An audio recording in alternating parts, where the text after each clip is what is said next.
Viewers, in the UK, a defining promise from number 10 in London. Prime Minister Keir Starmer has declared Britain's immigration system broken. That's correct. And he's also vowed to fix it now.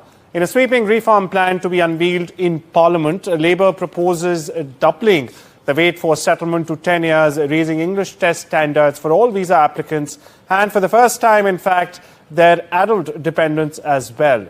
Fast-track path will remain open, but only for critical roles like nurses, artificial intelligence experts and engineers.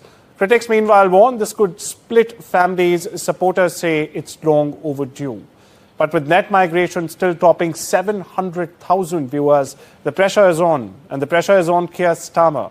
Labour calls this a clean break from the past. Opponents call it a scramble for control. As the immigration white paper nears release, the one thing is but certain: Britain's migration debate is far from settled.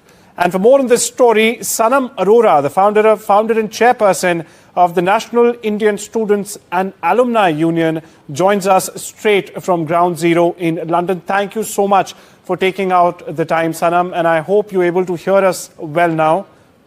I can, thank you. Hi. Sanam, my first question to you: does increasing the settlement wait time from 5 to 10 years also risks discouraging skilled migrants from, choosing the UK as a place to settle and work?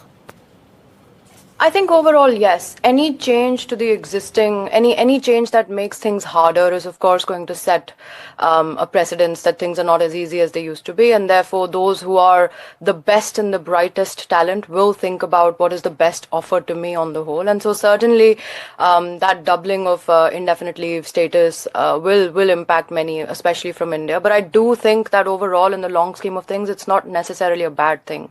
It definitely, however, will deter those who are only coming from an idea of settlement. It'll deter those, which I think is the impact the government wants to have. Stay with me, Sanam. I'll, in fact, take our viewers to Starmer's bite and what he said before I come to you for the next question. Here it goes. So as this white paper sets out, every area of the immigration system, work, family and study, will be tightened up so we have more control. Skill requirements raised to degree level. English language requirements across all routes, including for dependents. The time it takes to acquire settled status extended from 5 years to 10. And enforcement tougher than ever, because fair rules must be followed.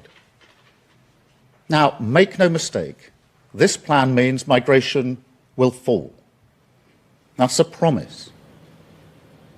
So you heard the man there, Sanam. Very important question that's also being propped up here is how does one balance, in this case, Keir Starmer and the Labours, how will they balance the need for language integration with concerns about family separation?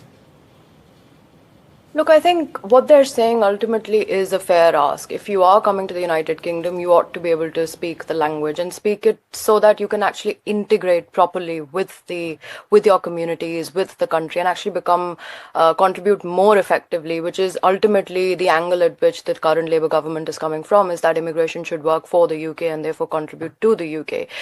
There is, of course, no doubt concerns around how this will impact, from the point of view of human rights, how this might impact families who may no longer meet the immediate requirement to be able to deliver on those English language requirements. Having said that, there are trainings that can be undertaken, but where this is unfair and where this is, evidence that raising these requirements, in fact, improves economic outcomes for migrants? Are there any studies, or has the Labour doled out any evidence of these?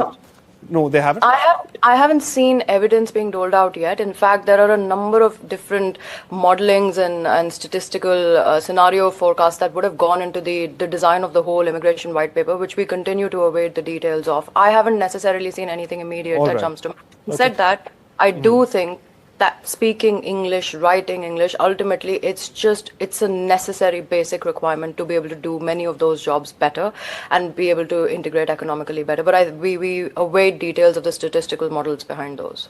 A very important variable here also continues to be the care worker recruitment, Sanam. So what impact could ending care worker recruitment from abroad have on the already widespread social care sector in the UK? And we time and again, we've heard reports after reports, of how stretched the sector actually is.